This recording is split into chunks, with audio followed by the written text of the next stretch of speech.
வணக்கம். காணி நிலம் வேண்டும் பராசக்தி காணி நிலம் வேண்டும் அப்படின்னு பாரதியார் பாடியிருப்பார்.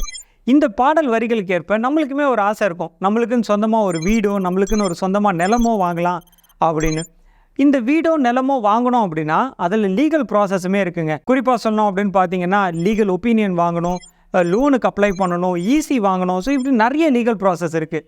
இன்றைக்கி இந்த வீடியோ மூலிமா இந்த லீகல் ப்ராசஸில் ஒன்றான சேல் டீட், இந்த சேல் டீட்னா என்ன, சேல் டீட் எப்படி நம்ம எழுதுறது, அதில் இருக்கக்கூடிய முக்கியமான பாயிண்ட்ஸ் எல்லாம் என்ன, இந்த சேல் டீடை எப்படி பதிவு பண்ணுறது, இதுக்கான அத்தனை ப்ராசஸையுமே சட்டம் அறிவோம் அப்படின்ற பகுதி மூலிமா நம்ம இன்றைக்கி பார்க்க போகிறோம். நான் அறிவழகன், உங்கள் வழக்கறிஞர்.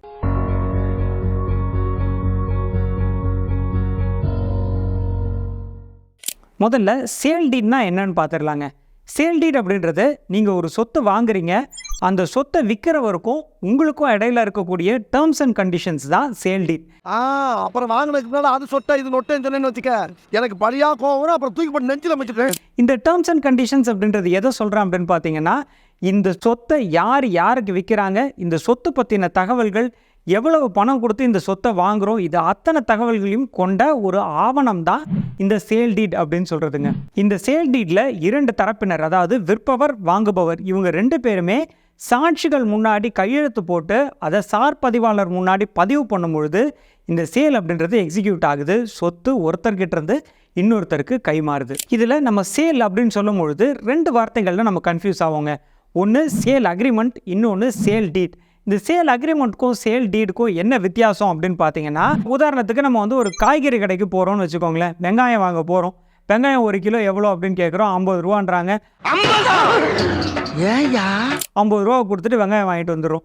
இந்த மாதிரி சேல் நடக்காதுங்க. ஒரு ப்ராப்பர்ட்டி வாங்கணும் அப்படின்னா அந்த ப்ராப்பர்ட்டியை வாங்குறதுக்கு முன்னாடி நிறைய லீகல் ஃபார்மாலிட்டிஸ் இருக்கும் இல்லையா.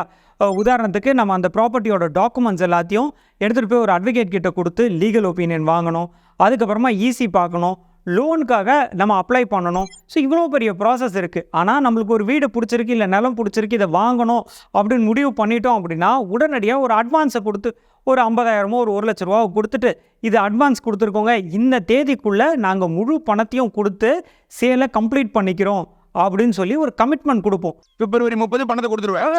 பிப்ரவரி 30 தரவா சார்? பிப்ரவரி 30, பிப்ரவரி 30, பிப்ரவரி 30. அந்த கமிட்மெண்ட்டுக்கு நம்ம இனிஷியலாக ஒரு அட்வான்ஸ் கொடுக்குறோம் இல்லைங்களா. அந்த அட்வான்ஸ் கொடுக்குற டைமில் இனிஷியலாக நம்ம ஒரு சேல் அக்ரிமெண்ட் அப்படின்னு ஒன்று போட்டுப்போம். இது ஒரு பேசிக்கான ஒரு ஒப்பந்தம் தானே தவிர இங்கே ப்ராப்பர்ட்டி கை மாறாது. வெறும் ஒரு கமிட்மெண்ட் இருக்கும். இந்த தேதிக்குள்ளே நான் முழு பணத்தையும் கொடுத்துட்டு சேலை நான் கம்ப்ளீட் பண்ணிக்கிறேன் அப்படின்னு கொடுக்கக்கூடிய ஒரு அக்ரிமெண்ட் தான் சேல் அக்ரிமெண்ட். இந்த சேல் அக்ரிமெண்ட் முடிஞ்சு நம்ம பணம் மொத்தமாக கொடுத்ததுக்கப்புறமா சேல் டீட் அப்படின்றத எக்ஸிக்யூட் பண்ணுவோம். ஸோ இதுதான் சேல் அக்ரிமெண்ட்டுக்கும் சேல் டீடுக்கும் இடையில இருக்கக்கூடிய வித்தியாசம். சரிங்க, இந்த சேல் டீட் பற்றி இன்னும் ஒரு சில தகவல்கள்லாம் பார்க்கலாம். குறிப்பாக இந்த சேல் டீட் மூலிமா எதையெல்லாம் விற்க முடியும், எதெல்லாம் வாங்க முடியும் அப்படின்னு பார்த்தீங்கன்னா, ஒன்று நிலம், அதாவது ஒரு காலி மனை, இதை நம்ம சேல் டீட் மூலிமா வாங்க முடியும். இல்லை அந்த நிலத்துக்கு மேலே கட்டப்பட்ட வீடு, இது ரெண்டுத்தையுமே நம்மளால் சேல் டீட் மூலிமா நம்மளால் பர்ச்சேஸ் பண்ண முடியும். மூணாவது பார்த்திங்கன்னா, இப்போ இந்த அப்பார்ட்மெண்ட்ஸ், கேட்டட் கம்யூனிட்டி இதெல்லாம் வந்துருச்சு. அதில் இருக்கக்கூடியதை ஃப்ளாட் அப்படின்னு சொல்லுவோம், இல்லை அப்பார்ட்மெண்ட் அப்படின்னு சொல்லுவோம். அதையும் நம்ம சேல் டீட் மூலிமா வாங்க முடியும். இதை எங்கே பதிவு பண்ணுறது அப்படின்னு பார்த்தீங்கன்னா, சார் பதிவாளர், அதாவது சப் ரிஜிஸ்டார் ஆஃபீஸில் இதை பதிவு பண்ணணும். சப் ரிஜிஸ்டார்னோட எந்த சப் ரிஜிஸ்டார் அப்படின்னு கேட்டிங்கன்னா, அந்த சொத்து எந்த ஜூரிஸ்டிக்ஷனில் இருக்கோ அந்த ஜூரிஸ்டிக்ஷனில், அதாவது எந்த சப் ரிஜிஸ்டார் ஆஃபீஸோட எல்லைக்கு உட்பட்ட அந்த சொத்து இருக்கோ அந்த சப் ரிஜிஸ்டார் ஆஃபீஸில் எடுத்துகிட்டு போய் பண்ணணும். இதுக்கு கட்டாயம் 2 தரப்பு, அதாவது விற்பவர் வாங்குபவர், இது மட்டும் இல்லாமல் அவங்களோட சாட்சிகள் அத்தனை பேரும் நேரில் போய் கையெழுத்து போட்டு அங்கே ரெஜிஸ்டர் பண்ண வேண்டியிருக்கோங்க. இதுக்கான கட்டணம் எவ்வளோ அப்படின்னு பார்த்தீங்கன்னா, மொத்தமாக 11% நம்ம மொத்தம் எவ்வளோ அந்த விற்பனை தொகை இருக்கோ அதில் 11% நம்ம கட்ட வேண்டியிருக்கும். குறிப்பாக சொல்லணும் அப்படின்னா 7% அப்படின்றது ஸ்டாம்ப் டியூட்டி, 4% அப்படின்றது ரெஜிஸ்ட்ரேஷன் சார்ஜஸ். மொத்தம் 11% நம்ம கட்டி தான் இந்த சொத்தை நம்மளால் வாங்க முடியும். அடுத்து ரொம்ப முக்கியமாக இந்த சேல் டீட்டில் என்னென்ன தகவல்கள்லாம் இருக்கும் அப்படின்னு பார்த்தீங்கன்னா, இதில் நிறைய தகவல்கள் இருக்கும். குறிப்பாக 5 விஷயங்கள் நம்ம கவனித்து பார்க்கணும். ஒன்று பார்த்தீங்கன்னா பார்ட்டிஸோட பெயர்கள், அதாவது இதில் விற்பவர் யார், வாங்குபவர் யார், அவருடைய பேர், அவருடைய தந்தையார் பெயர், அவருடைய வயது, அட்ரஸ். ஸோ இது அத்தனையுமே அந்த சேல் அக்ரிமெண்ட்டில் 2 தரப்பினர் பற்றியும் குறிப்பிட்டிருக்கணும். இது ஒன்று. ரெண்டாவது சொத்து பற்றின விவரம், அதாவது ஷெட்யூல் ப்ராப்பர்ட்டி அப்படின்னு சொல்லுவாங்க. எந்த சொத்தை வாங்க போகிறோம், அதோடைய மொத்த அளவு என்ன, அதோடைய பவுண்ட்ரி அத்தனையுமே இதில் நம்ம தெரிவிச்சிருக்கணும். மூணாவது விஷயம் சேல் கன்சிடரேஷன். இதுவும் ரொம்ப முக்கியங்க. எவ்வளோ பணம் கொடுத்து இந்த சொத்தை நம்ம வாங்க போகிறோம் அப்படின்றதும் இதை வந்து சரிவர குறிப்பிட்டிருக்கணும். எந்த கால அளவில் என்ன மூடில் நம்ம வந்து இதை பே பண்ண போகிறோம் அத்தனை தகவல்களும் இந்த சேல் டீடில் நம்ம குறிப்பிட்டிருக்கணும்.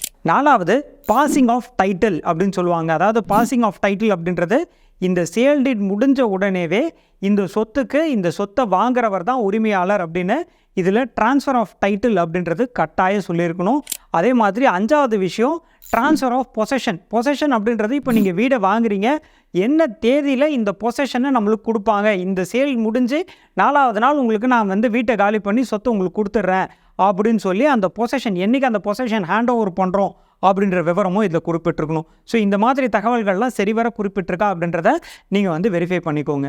அடுத்து இறுதியாக கிளைமேக்ஸுக்கு வந்தாச்சுங்க.